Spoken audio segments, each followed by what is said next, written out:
Art reaches its highest purpose when it changes lives, and learning works best when we're having fun. Hi, I'm Kathia Alexander, co-creator of INCARCERATION, a game that tests players' knowledge in the area of racial bias in criminal law, the prison culture, and the prison system. And it also helps players learn how to change things they learn about while they're playing the game. The object of incarceration is to win your appeal and get out of prison. Players start on a corner of the board marked holding cell on the East Coast. The other corners of the board are marked work release, which is a physical challenge, the yard, another physical challenge, and appeals court, which is the highest difficulty and on the West Coast. Players will have to answer standard difficulty questions as they move their marker around the board. When a player's turn occurs, they are given 2 dice.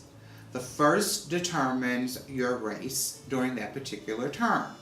3 sides of the die are labeled Asian, Hispanic, and white, and 3 sides are labeled black to reflect the higher incarceration rates of that race. The second die has 2 sides labeled woman and juvenile, and 4 sides labeled man to reflect their higher incarceration rates.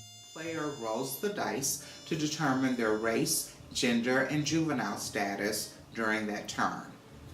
Depending on whether the player's marker is on a standard space or a corner, they will answer a question related to the criminal justice system or perform a physical challenge like make chopsticks out of paper or do push-ups.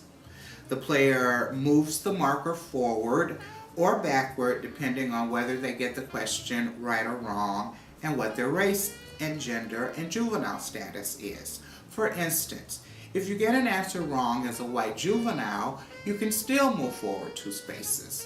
But if you get that same answer wrong as an Hispanic male, you move backwards 4 spaces. Once you make it all the way to the appeals court and answer correctly, you win the game. Thank you for taking the time, and I hope you make your advanced purchase of Incarceration now. It's a fun and creative way to learn about racial bias in our criminal justice system.